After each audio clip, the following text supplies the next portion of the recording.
If you want to enable or disable motion photos on your Samsung phone, so first of all, locate the camera application, open it up.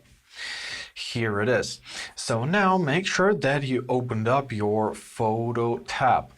At the bottom, if you are not on the photo tab, you can simply tap on different modes until you choose your photo. This is essential.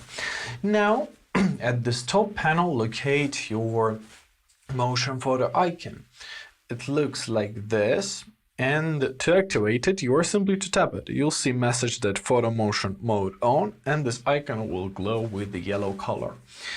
And basically that's it. Now it's activated.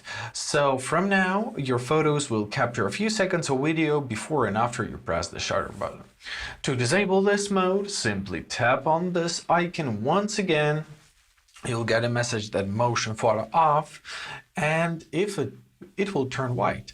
And basically that's it. Now your photos will be standard still images. I hope this video was helpful. Thank you so much for watching. Have a great day, and please consider subscribing to our channel.